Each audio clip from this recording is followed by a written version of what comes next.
Third game between Bomber and JaeDong. To the top left of the map here, the WEC Qualifier, we have Bomber, the Terran player, winning game number 1, losing it on the second map, though against this handsome fella down here to the bottom right.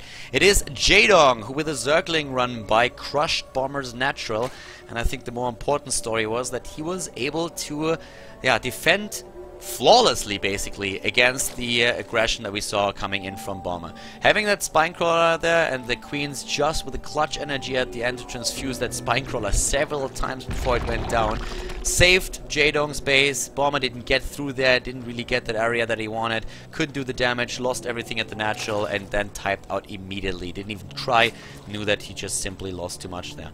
I actually didn't think that JaeDong would be able to hold that well against his opponent there, as I said, but he really kept that Spinecrawler alive. I was wondering if Bomber really focused that Spinecrawler with his Marines as well. I think with a pretty good focus, like once he would have been able to take that down, but did also have, of course, to deal with the Zerglings that were rushing in. So good job there by JaeDong, pulling that off after all. Bomber completely surprised, didn't see that counter aggression happen, and with him not doing any damage to the economy, he knew that he couldn't recover here. So the Hellbite timing not working out for Bomber in the second game. Let's see what he has up his sleeve for game number 3. JaeDong is heading into the hatch first again, and Bomber, already being at 15 supply, is going into a command center first. Surprise, surprise!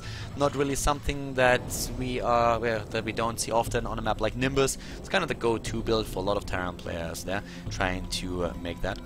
So let's see how exactly this is going to work out in a later stage of the game. JaeDong is getting his gas and his spawning pool up again, but it's not going to be some kind of super aggressive move.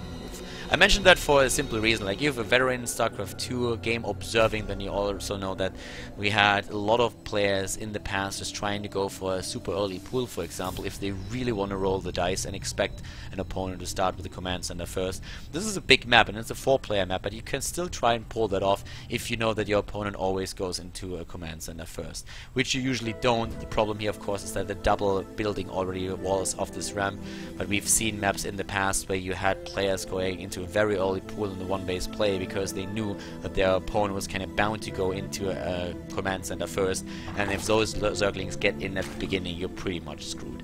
But with only a double structure already walling this off, it's highly unlikely, and it's also, of course, absolutely all in. I mean, this is really more of a counter build that you see when you can prepare for an opponent specifically. Those are these two sets of skills that you need in StarCraft 2. People have been talking about this a lot in the past. First of all, you of course need to have the ability to go into like a big tournament like MLG, DreamHack, a qualifier like this, Aces ROG, like IEM and whatnot, and then just have really good builds in all matchups and adjust to your opponent on the fly. And then you have to have also the skill set that allows you to prepare for one opponent in particular when you play your WCS matches, when you play, for example, in other tournaments where you're matched up against an opponent for a long time and you know exactly who you're facing so that you can analyze his builds and can go for counter builds. That's mostly where stuff like this comes into play, when early pool could make sense on a base like that. One thing that I wanted to highlight now that the third base is being taken is that the third base for JaeDong is this pocket expand. He took his natural right down here. One of the reasons why you would do that is because you have the creep is spreading a bit faster towards the base over there, so that you can try and control that point a bit more with the queen rushing in. Because the queen from the main base is going to take quite some time to really go for the block there if the Hellions are streaming in. So you have the double queen down there. You can start to spread the creep out a bit further. This base is not going to be contested if it's the natural, but of course you're opening up that mineral line to early aggression. That's one of the things that you have to keep in mind. But you get that third kind of for free at that point if you go for that. So for Bomber we have now the command center. The third one started in the main base. We have him with the barracks there too. We have the tech lab. And while we're just having both of those players just start with that stuff, bit of StarCraft history. One of the things that where these counter plays came into play was back in the days in Wings of Liberty when we had Parting against Lenok, and Parting was kind of crushing every single Zerg player. And Lenok actually just knew that on certain maps like Daybreak, Parting was going for the same style of scouting every single time. every time Parting would send out a probe only to the first watchtower to make sure that he didn't die to early pools. He never scouted his opponent's bases, and Lenok identified that immediately. And with him identifying it, he just took double hatch before pool. It was one of the first times where we actually saw double hatch before pool in competitive play on that level. And Lenok did it because he knew that Parting never scouted. So he knew that Parting wouldn't do anything about it, completely analyzed the opponent's build, and that's when stuff like that really starts to matter. Nice snipe here on the Overlord there, but not fast enough to not reveal the orbital, but that was a really fast one. Doesn't scout too much there, so it doesn't get, yeah, that's the earliest kill that you could potentially get there. Important to note, though, that this time we have JaeDong with an economy that he can really rely upon. He didn't lose as many harvesters early on, so now we're gonna see more of a... Like, this is more of a challenge now for Bomber. This is more one of those things where it's going to be about the macro and micro that both of them are going to show later in the game. We have the queens out on the map for all of those creep tumors. He's also going for another base already, just macroing it up like a boss. Bomber does not really have a lot of army supply right now. He's just taking hard double upgrades, as does JaeDong. It's basically them just laying back for now and saying like, okay, we're just gonna go for the late game here. The drone is going for a sneaky expand up here. Wow, look at that. That's actually quite interesting that he tries to go for a ninja expand. I really like that. On a big 4-player map like this, ninja expands can really pay off. Talking about now a bit what JaeDong has on the map too. We have him with 17, 19, 20 creep tumors already, really starting to spread that out even before the 9-minute mark hits. He's on 6 gas, fully saturated there. Latic about to hit, and of course it's going to be the Mutalisks. And I'm really eager to see how that's going to plan out on a big map like it, because we talked a bit in map number 1 that Bomber didn't really need any Thors against the Mutalisks that we saw for JaeDong, just because he was already so far ahead and couldn't make it work with Bio. But in a game like this, it's very likely that JaeDong is getting a very, very sizable army of Mutalisks onto the map, and with that, Thors are usually the option to go for. We could see Bunny's Terran versus Zerg at the last tournament, Gfinity G3, that happened the last big offline tournament, where he really just showed what he can do with that. And the amazing thing was just like that Bunny was more or less advancing to be the Zerg killer, taking down Hyun in the finals, and it was absolutely amazing to see that. And one part of what he really used there was the Thors to keep the Mutalisks slow. The Thors, with the changes after the last patch, attack air units over ground units, so you won't ever see another fight where a battle occurs and the Thor just attacks Zerglings while Mutalisks are taking down Medivacs. So suddenly this is becoming a major thing, and I'm really eager to see if Bomber is going to try and use that. For now we have him just clearing creep, and that's the thing, of course, when those medivacs hit. You can walk onto creep, you take down creep tumors with a quick scanner, and once your Zerg opponent tries to hunt you down, you just lift in the medivacs and you fly away. Great map control, by the way, by JaeDong. I want to highlight that again, not only the creep tumors that he puts out there, but the overlords that are well, it's actually time to fly back, buddy. Ooh, yeah, that was clutch one, but he gets most of it. Yeah, I want to say that he's actually controlling all of these spaces here as well. Like, he's moving in with overlords at nearly every position where Bomber could expand again, making sure that there is creep so that the expansion is at least going to be delayed. The 4th over here is done, and Bomber is far from scouting that this base is going to be has been taken. So there's absolutely nothing for him right now. We have Mutalisks being built 2-2 for both players. Combat shields also about to be done. The harvester count and army supply, as you can see, we have the army supply a bit higher for Bomber. Pretty normal actually in a game like that, at least at this stage of the game. But now it's time for that one siege tank is, by the way, okay, he has 3 by now.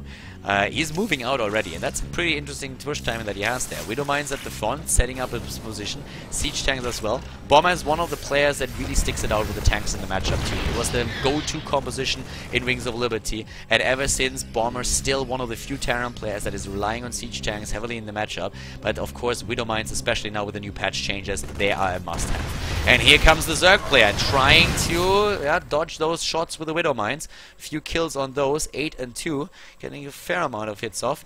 That I'm not quite sure what that drop was about to do there, but one of the medivacs is already down, and the second one is being hunted.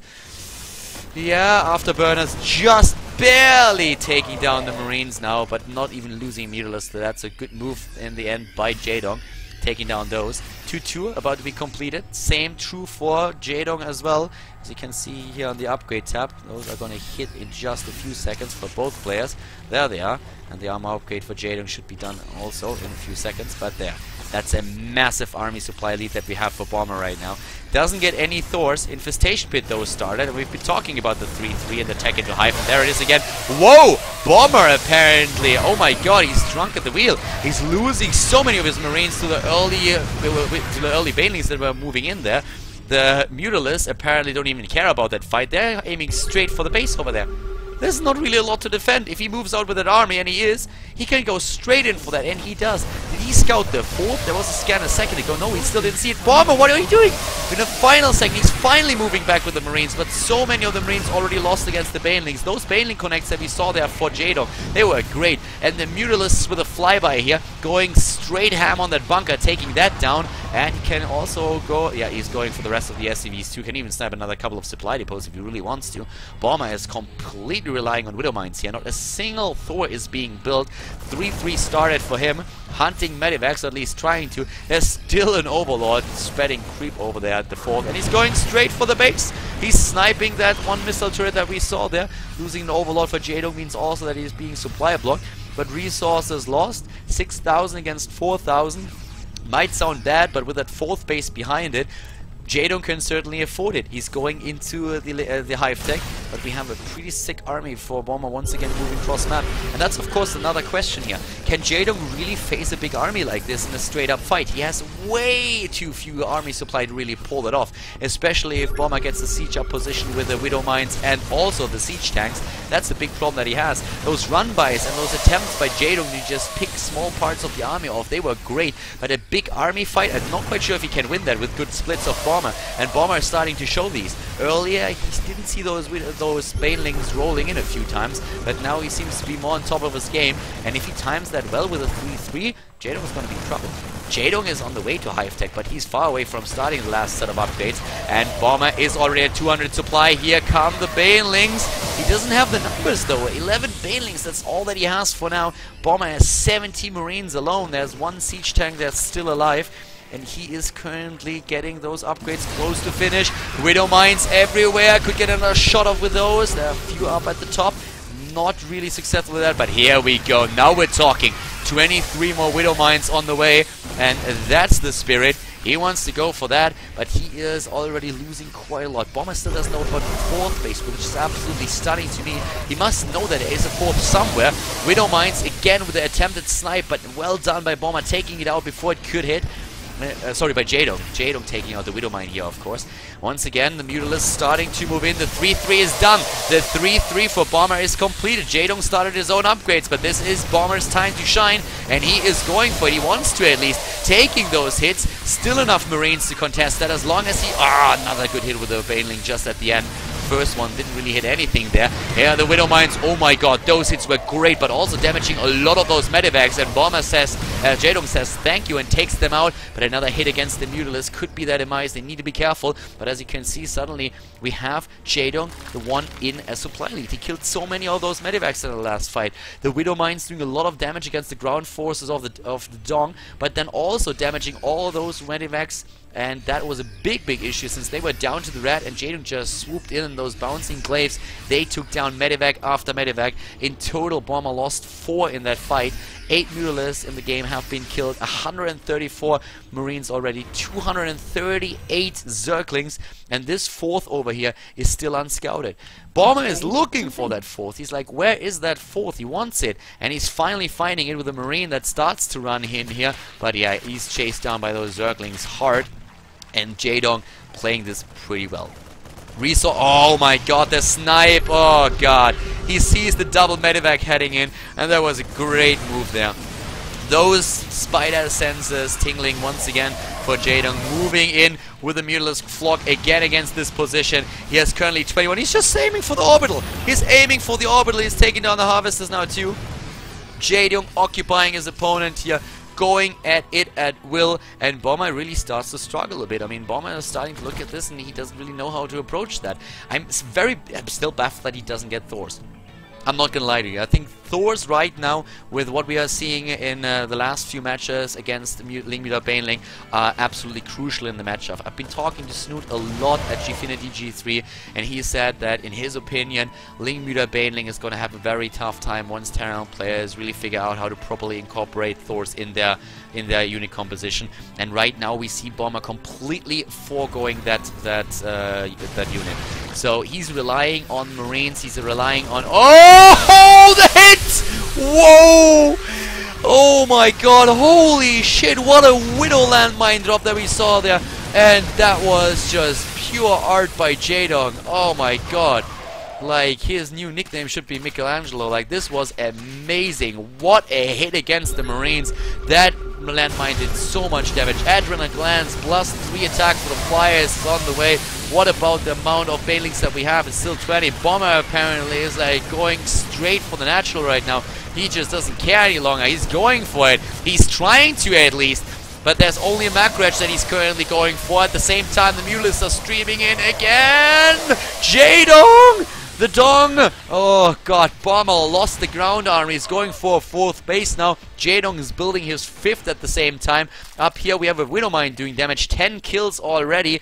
And Harvest has killed 4 against 10. JaeDong still in hot pursuit with those Mutalisks. He's looking at 19 of them. The +3 attack upgrade for the Mutalisks will be done in just a few. That's exactly what you want to have with a hit and run unit.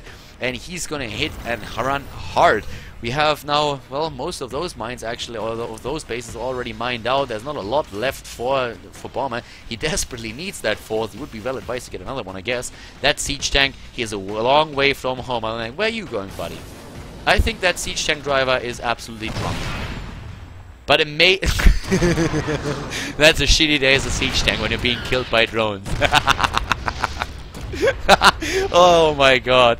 Yeah, that tank was definitely drunk. Alright, so we have once more the Bio Forces rushing in there. Bomber at 180 against JaeDong's 168. And Bomber is like, look at this parade put that we see there. Marines and Marauders moving straight to the right side. And is he really bringing the SCVs with him? It looks more and more like he's actually bringing SCVs with him. I thought that he was transitioning them over, but he's going for it. How many harvests does he have? We have it at 51. Oh my god, he wants apparently to max out his army supply, and he's even sacking this many SCVs, or it was just a simple misclick. Whatever he's doing, like, those SCVs are definitely part of the party now. They wanted to be part of the action. Mittendrin steht nur dabei, that's what we usually say in Germany. So that is, yeah, those SCVs are a little bit bloodthirsty if you ask me. Apparently he wants to take that base over there. That makes a bit more sense. He lost a few of those regardless, but Bomber is starting to really now shine a bit more with his micro and of course his multitasking, because we have him sending units at so many positions of the map now, and he's starting to keep much better track of them as he did early on. Resources lost 28,000 against 23,000. They're still maintaining the difference a bit, but JaeDong with another snipe towards the top, and Bomber's army is completely out of position to defend this. He's gonna lose that, and Lings are running into the main base. Bomber is wide open now. He's losing a lot here. Like, that's production that's suddenly being camped, and he has to react. He has to send units back, and that's of course units that are missing to defend against the Mutalisks. Another drop attempt down here at the bottom, already taken down. The Queen even surviving, pulls that back. The Zerglings in the main base, a few of them even burrow. That's gonna be another nuisance a bit later on. He's still losing buildings up at the top of the ramp. We have him currently in the supply book too. He's losing the armor here as well. He's losing even more. And the counter-aggression by Bomber here down to the bottom. I mean, the Zerglings are already starting to clean these units up. Adrenaline Glance is done. He's gonna most likely lose this base here, but we're already having with building another one. JaeDong does have most of his units to the top left now, taking down even more supply depots.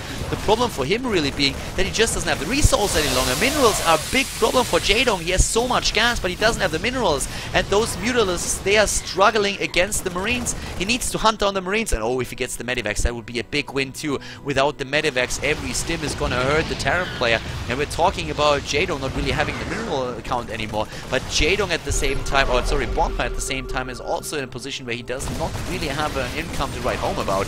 That base, losing that, is a problem for JaeDong. That's definitely true, but he still has a mining base up here at the top. Could send a few harvesters over for the saturation. He still has them. 39 against 53.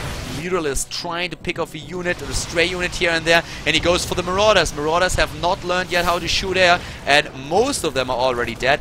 if he catches the base to the left side, that would be great. If he sees this one, he could go straight for it. More medivacs going down, and we have the medivac count down to 2. Medivac count is down to 2. JaeDong! He doesn't see it. Oh my god. He just didn't see it, and now we have once again another force of Bomber going for the base, sniping this up here at the top. He sees that he needs to find out that there's another base. If JaeDong doesn't find this base, it's all over for him, and it's already looking pretty bad. He's down 50, 60 supply. Marines moving in from every single angle, trying to capture this army, and at the same time defend the base over here, of course. The Mule Hammer being dropped right under the nose of JaeDong, taunting him here. Bomber is really starting to roll, and yes, he sees the Widow Mines too. Is he really moving in? He's trying to bait the shots off, not getting those. Good reaction by Bomber. Another force being attacked up here at the top, and all of those Marauders are gone, but the army supply is at 126 against 55. Oh my god. JaeDong, it doesn't look good for him. It doesn't good look for the Dong. The Baneling traps were amazing. The initial Baneling hits that we had in most of the fights against Bomber were great too, but Bomber with just pure bio takes the game with a 2-1 against JaeDong and is now in the lead in the best of 5 series.